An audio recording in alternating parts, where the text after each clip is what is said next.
Imagine standing at the edge of the known world. Behind you, a city of 1 million people.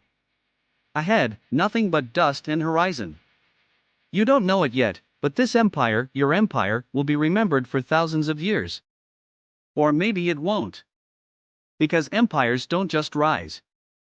They fall. Every single one of them. Here's every ancient empire explained, from the first to the largest. Around 2334 BC, a man named Sargon of Akkad did something no one had done before. He united the city-states of Mesopotamia under a single ruler, creating what historians consider the world's first empire. The Akkadian Empire stretched across modern-day Iraq, parts of Syria, and into Turkey. Sargon wasn't born into power. Legend says he was an orphan found in a basket floating on a river. Sound familiar? He built a professional standing army, standardized weights and measures, and created a postal system that connected his empire. But the Akkadian Empire lasted only about 180 years. A combination of drought, internal revolt, and invasion by the Gutians brought it crashing down. Still, Sargon's idea of one ruler, one empire, changed history forever. When people think of ancient empires, Egypt is usually the first that comes to mind. And for good reason. The Egyptian Empire lasted for over 3,000 years, making it one of the longest-lasting civilizations in human history. At its peak under pharaohs like Thutmose III and Ramesses II, Egypt controlled territory from modern-day Sudan to Syria. They built the pyramids, invented papyrus, developed one of the earliest writing systems, and created a bureaucracy so complex it would make modern governments jealous. The Nile River was their secret weapon. Annual flooding deposited rich soil that made agriculture almost effortless. While other civilizations struggled to feed themselves, Egypt had surplus, and surplus means power.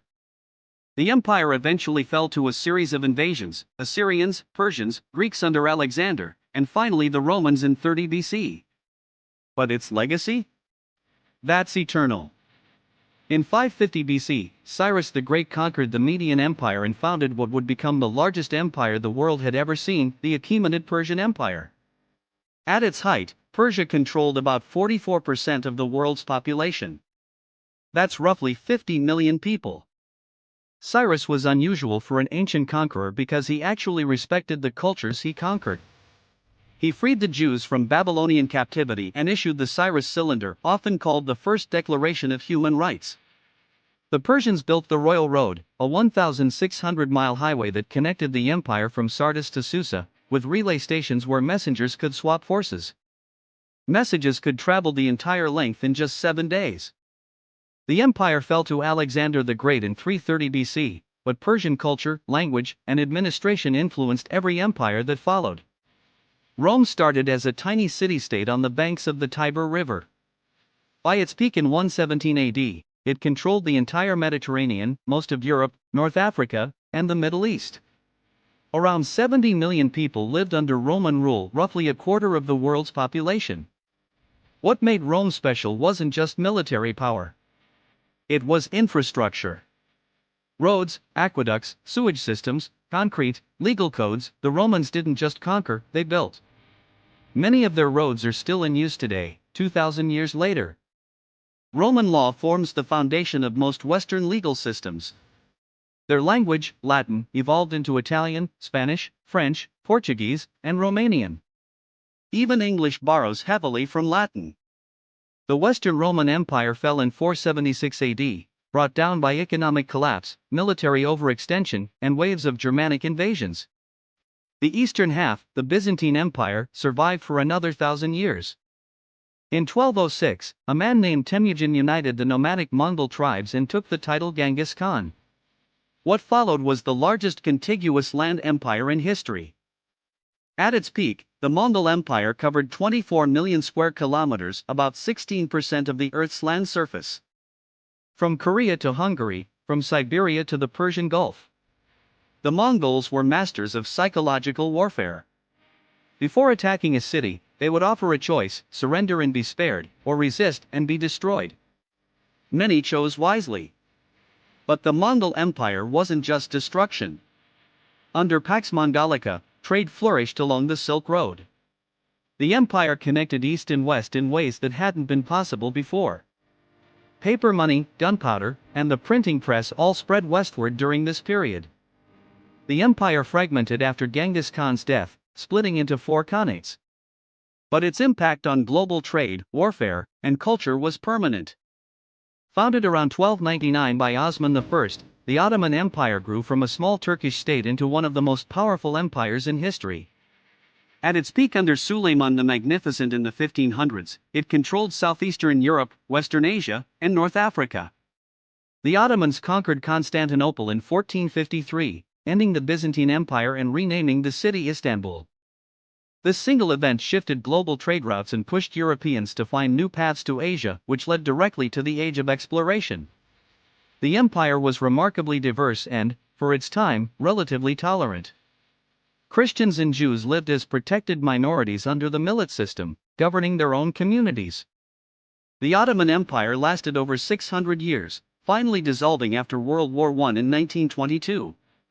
Modern Turkey emerged from its ashes, but the borders the Ottomans drew, and the ones drawn after their fall, still shape the Middle East today.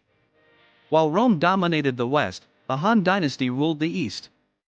From 206 BC to 220 AD, the Han governed China through a golden age of science, technology, and culture. The Han Dynasty is so foundational to Chinese identity that the dominant ethnic group in China today, the Han Chinese, is named after it. Under the Han, China developed paper, the seismograph, and advanced iron smelting. They established the Silk Road trade network, connecting China to Rome for the first time. The civil service examination system they created would last for nearly 2,000 years. The Han Dynasty fell due to a familiar pattern: corruption, economic strain, and power struggles between court factions. It split into 3 warring kingdoms, a period so dramatic it inspired one of the greatest novels in Chinese literature. In 322 BC, Chandragupta Maurya overthrew the Nanda dynasty and founded the Maurya Empire, the first empire to unify most of the Indian subcontinent. His grandson, Ashoka the Great, expanded the empire to its largest extent. But after witnessing the devastating Kalinga War, Ashoka converted to Buddhism and became one of history's most remarkable pacifist rulers. He erected pillars across his empire inscribed with edicts promoting non-violence, religious tolerance, and welfare. The lion capital of Ashoka remains India's national emblem today. The Aztec Empire dominated central Mexico from 1428 until the Spanish conquest in 1521. Their capital, Tenochtitlan, was built on an island in Lake Texcoco and was one of the largest cities in the world, home to over 200,000 people. The Aztecs built chinampas, floating gardens that turned lake water into farmland. Their engineering was centuries ahead in many ways.